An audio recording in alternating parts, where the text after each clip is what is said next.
Hello students, कैसे हैं आप सब लोग। आई होप सब ठीक होंगे। देखिए, हमने यूनिट फर्स्ट की बात कर रहे थे, हम कॉम्प्लेक्स एनालिसिस की। उसमें हमने एनालिटिक फंक्शन के बारे में बात की थी, उससे रिलेटेड थ्योरम हमने कर ली थी और कुछ एग्जांपल्स किए थे। कुछ एग्जांपल्स और बचे हुए हैं, उनके बारे में हम बात करते हैं। तो देखिए, show that the function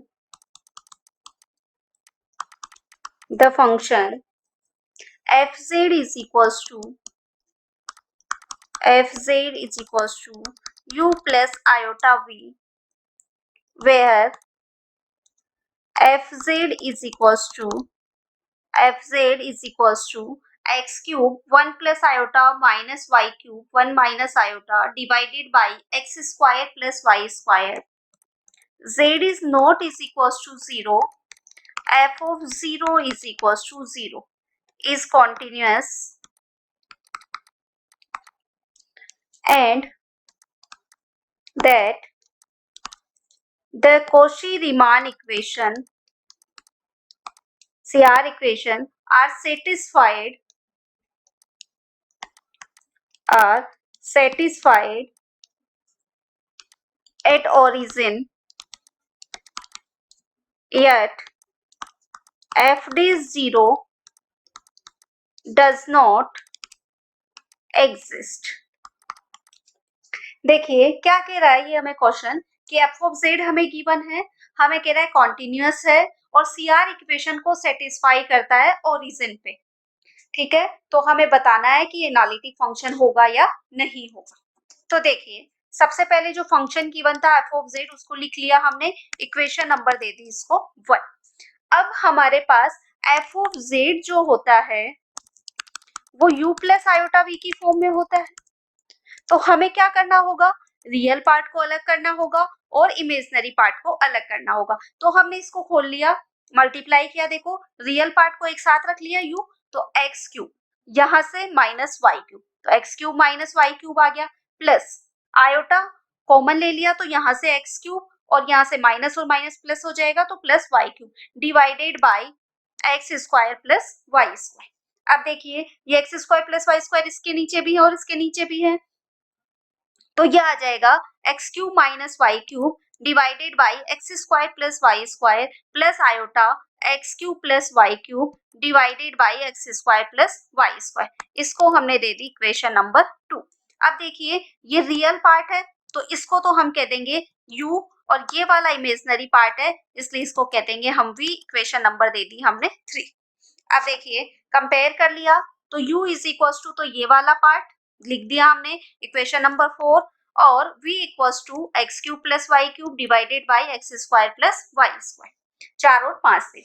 अब ये हमें कह रहा था कि मूल बिंदु पर सीआर इक्वेशन को सेटिस्फाई करता है, तो मूल बिंदु पर जो सीआर इक्वेशन होती है हमारे पास वो होती है del you over del x is equals to limit x tends to 0 u of x 0 minus u of 0 divided by x। इसी तरीके से del u over del y limit y tends to 0 u of 0 y minus u of 0 divided by y। इसी तरीके से del v over del x, तो del v over del x होगा limit x tends to 0 v of x 0 minus v of 0 divided by x, del v over del y is equals to limit y tends to 0 v of 0 y minus v of 0 divided by y। v के लिए है तो पूरी equation v में चलेगी, x के respect में कर रहे हैं तो चेंज x के रिस्पेक्ट में हो जाएगा, y के लिए कर रहे हैं तो y के रिस्पेक्ट। तो देखिए, हमें वैल्यू पुट करनी है u of x zero, del you over del x हमें निकालना है। तो डेल यू ओवर डेल x के लिए हमें वैल्यू पुट करनी होगी u of x zero minus u of zero zero divided by x। मतलब क्या कहना चाह रहा है कि u में x की जगह पे तो x ही रखना है, लेकिन y की जगह पे हमें पुट करना है जीरो। तो देखिए यहाँ पे y की जगह पे जीरो पुट करेंगे तो ये वाली टर्म जीरो, नीचे वाली term zero, x cube upon x square क्या रह जाएगा हमारे पास, केवल x minus u of zero zero, मतलब x की जगह भी जीरो, y की जगह भी जीरो, तो इसकी वैल्यू हमें जीरो मिल जाएगी, इसकी मिली x, तो x divided by x is equal to 1। ये आ गया देखिए आपके पास 1। इसी तरीके से हम वैल्यू रखेंगे del you over del y के अंदर, del you over del y में रखेंगे तो u ऑफ जीरो y, तो देखिए x क्यूब मतलब ये वाली टर्म जीरो, ये वाली टर्म जीरो, क्या बचा यहाँ से minus Y cube divided by Y square. ठीक है, तो ये बचा हमारे पास minus Y cube upon Y square. उसके बाद में y से ये है y cube upon Y square, तो y cube upon Y square से क्या रह जाएगा हमारे पास माइनस y, और डिवाइडेड बाय y, तो डिवाइडेड y से y कैंसिल, तो ये रह जाएगा हमारे पास माइनस 1। इसी तरीके से हमने निकाला del v over del x। Del v over del x में हमें क्या करना है, v of x zero, v of x zero मतलब x की जगह पे तो x रखना है, y की जगह पे जीरो, तो x cube upon x square कितना रह जाएगा, इसकी वैल्यू x, ये जीरो, x बाई x कितना हो जाएगा हमारे पास 1। अब डेल v अपर डेल y में वैल्यू रखेंगे तो वहां से v of zero y minus v of zero zero divided y minus zero, तो v था हमारे पास x cube plus y cube divided by x square plus Y square, यही थी v इक्वल्स टू हमारे पास वैल्यू। तो हमें क्या रखना है, केवल y की जगह पे, इसकी जगह पे जीरो, तो y cube upon Y square, y तो y अपॉन y क्या मिल गया, v के लिए हमें limit y tends to zero y upon y, तो इसकी वैल्यू मिल गई हमें 1। तो कौशी रीमान इक्वेशन हम जानते हैं हमारे पास होती है del u over del x is equal to del v over del y, और डेल v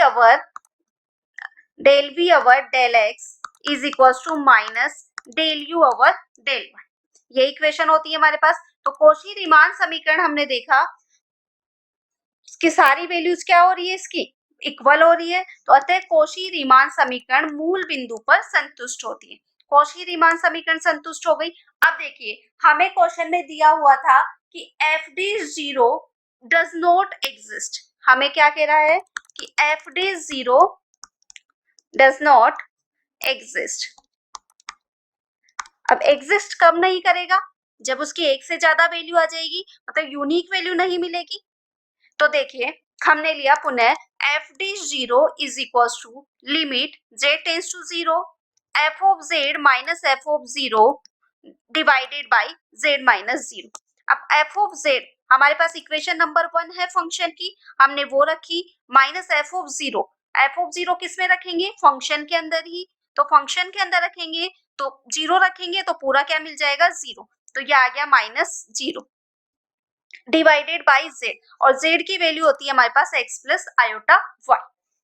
तो देखिए इसको सोल्व करेंगे, हम सोल्व करेंगे तो वही रियल पार्ट एक साथ करेंगे, imaginary part x cube multiply किया यहाँ से माइनस वाई क्यूब, तो x cube minus Y cube एक साथ आ गया, प्लस आयोटा के साथ में आ गया x cube plus y cube.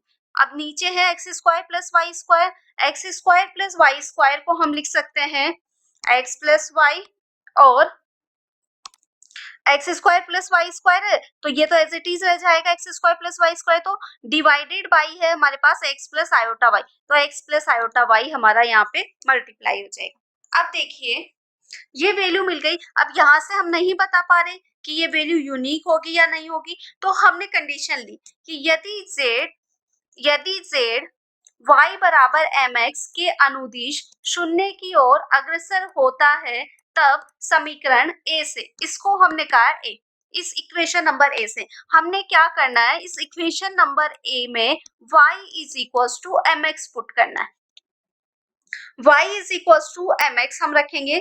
तो देखिए x क्यूब है, x cube as it is, y cube है तो m cube x cube plus iota, x cube as it is, y cube है तो y क्यूब की जगह m क्यूब x क्यूब।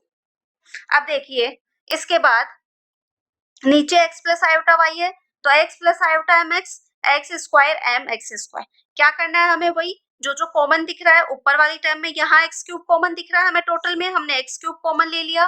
नीचे वाली टर्म में हमें एक्स कॉमन दिख रहा है तो हमने एक्स कॉमन ले लिया। जो टर्म कट रही है उसको हम काट देंगे। तो देखिए हमारे पास रह जाएगा x की पूरी टर्म्स हमारे पास कैंसिल आउट हो गई, हमारे पास रह गया 1 minus m square plus iota 1 plus m cube divided by 1 plus iota m और 1 प्लस एम स्क्वायर। अब देखिए इसके बेस पे हम कैसे रिजल्ट बताएंगे।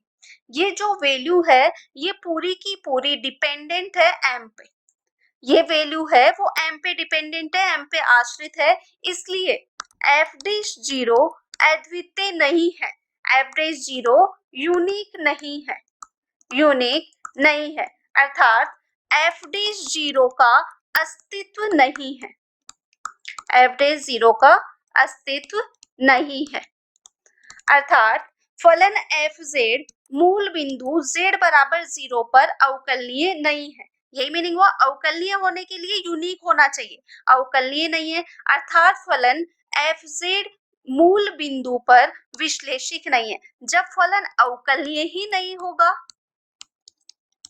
फलन अवकलनीय नहीं होगा तो वो फलन विश्लेषिक नहीं होगा, विश्लेषिक अवकलनीय नहीं है तो विश्लेषिक भी नहीं होगा। ठीक है, तो हमने क्या किया पूरे क्वेश्चन में, सबसे पहले हमने उसको रियल पार्ट और इमेजिनरी पार्ट में खोल दिया, रियल पार्ट को यू कह दिया, इमेजिनरी पार्ट को हमने कह दिया वी। उसके बाद में हमने मूल बिंदु पर कौशी रीमान समीकरण संतुष्ट करवा दी। फिर हमें क्वेश्चन में दिया हुआ था कि जो एफ डैश जीरो है वो डज नॉट एग्जिस्ट, की एग्जिस्ट नहीं कर रहा, तो हमने उसे सॉल्व करने की कोशिश की, एफ ऑफ जीरो को सॉल्व किया तो उस वैल्यू से हम पूरा रिजल्ट नहीं बता पा रहे थे, तो हमने क्या कर लिया, उसमें केस ले लिया कि वो जेड y बराबर mx के अनुदिश शून्य की ओर अग्रसर है, तो वो शून्य की ओर अग्रसर है तो y की जगह पे हमने mx पुट किया, वैल्यू पुट करने के बाद x की सारी वैल्यूज कट गई और हमें ये इक्वेशन मिल गई। यहाँ से हमने देखा कि ये पूरी वैल्यू डिपेंडेंट है, पूरी की पूरी वैल्यू डिपेंडेंट है m पर, इसलिए ये वैल्यू यूनिक नहीं है, यूनिक नहीं है तो फलन अवकलनीय नहीं होगा, और अवकलनीय नहीं होगा तो फलन विश्लेषिक भी नहीं होगा। अब देखिए क्वेश्चन देखिए अगला, if f of z is equals to x cube y minus iota x divided by x6 plus y square, z is not is equals to 0, f of 0 is equals to 0, prove that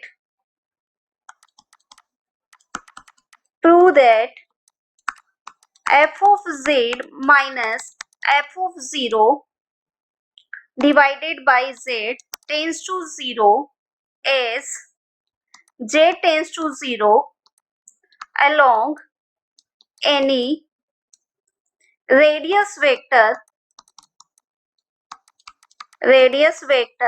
but not z tends to 0 in any manner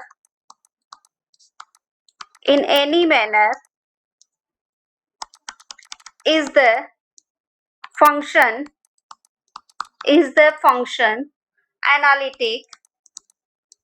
analytic at z is equals to 0।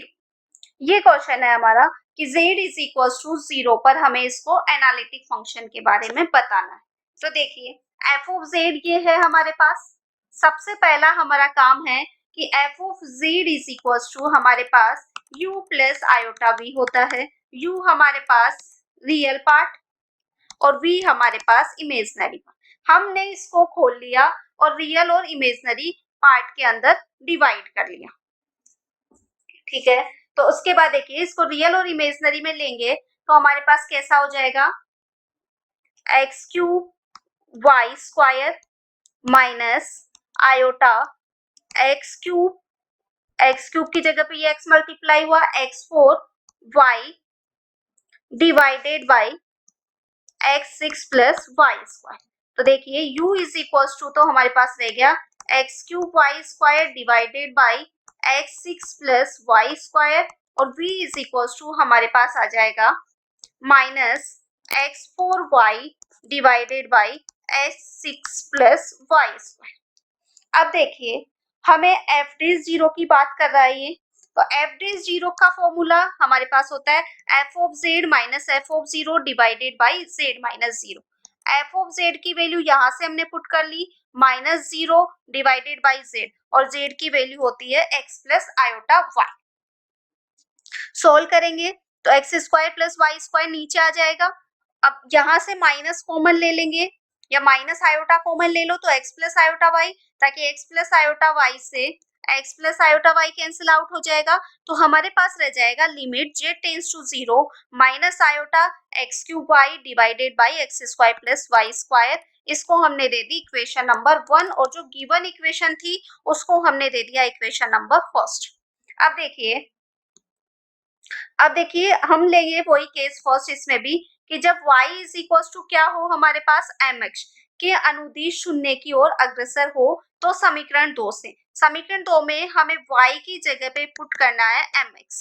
y की जगह पे हम, ये y रहा हमारा x cube, इसकी जगह पे mx, और ये रहा y स्क्वायर की जगह पे mx रखा हमने। तो देखिए हमारे पास रह गया iota m x four x square x four plus m square, जो एक्स स्क्वायर कट जाएगा यहाँ से तो ऊपर रह जाएगा minus iota m x square divided by x four plus m four. अब हमें लिमिट पुट करनी है, limit z tends to zero. तो यहाँ पे जब पूरी टर्म ही एक्स में रह गई, वाई वाली टर्म तो जीरो हो गई, वाई को हमने एम एक्स के अनुदिश अग्रसर कर दिया तो एक्स टेंस टू जीरो, ऊपर जीरो रखेंगे तो जीरो अपॉन समथिंग हमें मिल जाएगा जीरो। तो देखिए एफ डैश जीरो की वैल्यू हमें मिल गई यहाँ पे जीरो। अब जीरो मिलते हम श्योर नहीं है कि ये यूनिक है या और कोई वैल्यू भी इसकी मिल सकती है, अगर एम की वैल्यू कुछ और हो। तो हमने क्या किया कि यदि जेड वाई बराबर एक्स क्यूब के अनुदिश शून्य की ओर अग्रसर होता है तब समीकरण 2 से। अब देखिए y बराबर एक्स क्यूब हमने लिया है। अब आपके माइंड में होगा कि y is equal to x cube क्यों लिया, तो y equal to x cube जो हमारा क्वेश्चन था वो इस टाइप का था, x cube y minus iota x divided by x six plus Y square. तो क्वेश्चन को थोड़ा इजी बनाने के लिए हमें क्वेश्चन से ही ढूंढना है कि हम क्या पुट करें। तो देखिए हमें यहाँ पे दिख रहा है एक्स क्यूब वाई, तो यहाँ y की जगह पे हमने क्या पुट कर दिया, एक्स क्यूब पुट कर दिया। हर क्वेश्चन में हम क्वेश्चन से ही ढूंढेंगे कि ऐसा क्या पुट करें जिससे क्वेश्चन हमारा इजी हो जाए। तो हमने पुट किया, पुट करने पे हमारे पास वैल्यू आ गई माइनस आयोटा बाई टू। तो इसको हमने दे दिया इक्वेशन नंबर 4। समीकरण 3 व 4 से स्पष्ट है कि एफ जेड का अवकलज अस्तित्व नहीं है। क्यों अस्तित्व नहीं है, यहाँ पे हमें वैल्यू मिली जीरो और यहाँ हमें मिल गई माइनस आयोटा बाई टू। अगर सेम मिलती तो वैल्यू यूनिक होती, तो अवकलज अस्तित्व नहीं है, इसलिए एफ ऑफ जेड जेड बराबर जीरो पर विश्लेषिक फलन नहीं है। देखिए y equals to m x पे हमें मिला जीरो, और जैसे y इज इक्वल टू हमने पुट किया एक्स क्यूब, हमें मिल गया माइनस आयोटा बाई टू। दोनों सेम नहीं है, यूनिक नहीं है, वैल्यू यूनिक नहीं है तो अवकलनीय नहीं होगा, और अवकलनीय नहीं होगा तो फंक्शन क्या नहीं होगा आपका, एनालिटिक भी नहीं होगा, विश्लेषिक नहीं होगा। तो ये हो गया हमारे पास question number second.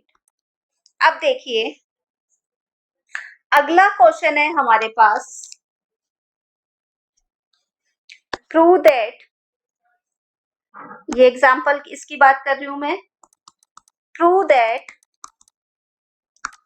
F of z is equal to x square y five x plus iota y divided by x four plus y ten, z is not is equal to zero and f of zero is equal to zero is not analytic at origin. Cauchy-Riemann equation are satisfied at that point.